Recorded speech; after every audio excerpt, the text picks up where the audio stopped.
Included in my collection of beat-up vinyl in the basement is this George Carlin album, Class Clown.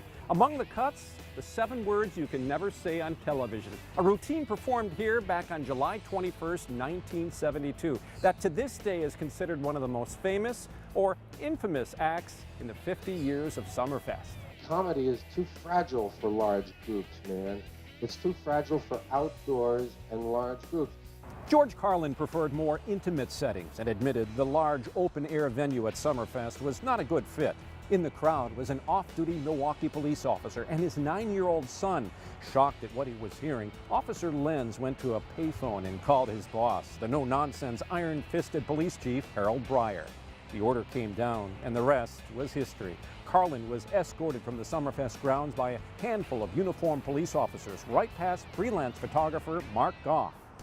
Goff was standing right about here when he captured that iconic black and white image, a photo that appeared in the next day's Milwaukee Journal and landed Carlin on comedy's A-list.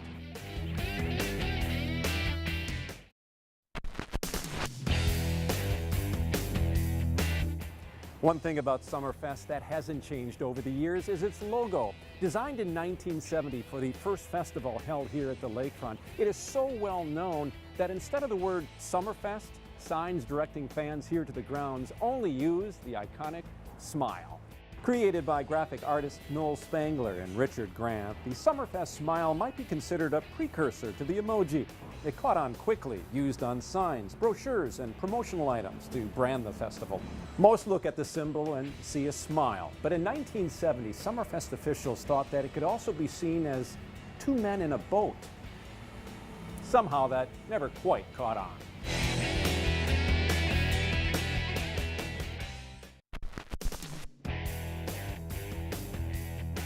This year marks the 30th anniversary of the Marcus Amphitheater, now called the American Family Insurance Amphitheater. On June 24th, 1987, on the eve of the first ever concert here, crews were in a race against the clock to finish installing the seats. Well, they did, hours before the folk revival group the Washington Squares took the stage. They were the opening act for the Beach Boys. The list of other headliners that inaugural year included Tesla, Dolly Parton, Cheap Trick, Duran Duran, Jimmy Buffett, Chicago, John Denver, Whitney Houston, and Paul Simon. Bon Jovi's 2007 concert set an attendance record here. Arguably the biggest act to take the stage, the Rolling Stones 2 years ago. After 3 decades of hot concerts on this stage and cold winters along the Lake Michigan shore, this venerable venue is showing its age. So beginning in 2019, it will be completely rebuilt to include a bunch of new amenities that will make the concert experience that much better for performers and concert goers, hopefully in time for Summerfest 2020.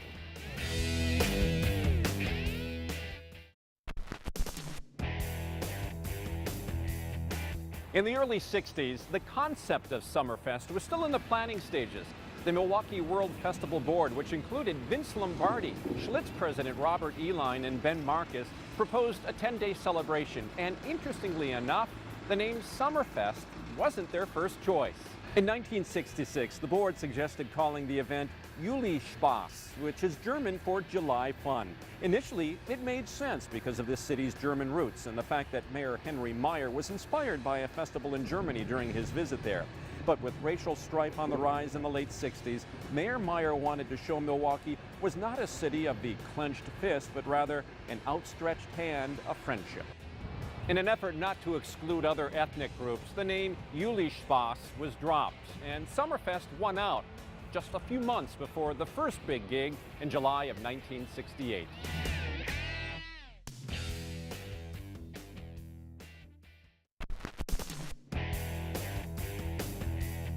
My first Summerfest was July 5th, 1985. Now, I couldn't see them because the concert was sold out, but I could hear Kool and the Gang playing Celebration on the old main stage. Little did I know, I was walking on property that was once the site of a massive government secret. Lakefront land that would eventually host the world's largest music festival was the site of America's first downtown airport, Maitland Field, built on the banks of Milwaukee Bay in 1927. Maitland was notable for its proximity to a large downtown train station and a ramp for seaplanes, but she found little use and was closed to the public before World War II. That's when the government found the airport, built on a former landfill, would be perfect for a secret mission of the Cold War. In 1945, Bell Labs conceived what would be the first ever missile defense shield, a nationwide system of anti-aircraft missiles that would be called Project Nike. It involved installing missile silos around large population centers that would defend against Soviet bombing raids. To the Army, Maitland Field looked like the perfect place to begin. One of 7 sites in the Milwaukee area, Maitland hosted the construction of several large silos. This building, now home to the Summerfest police station, is the only remnant still in existence of the old Maitland Field. Fortunately, the Nike Ajax missiles were never needed, so the federal government gave this land back to the city of Milwaukee. And the rest, you could say, is history. Summerfest history.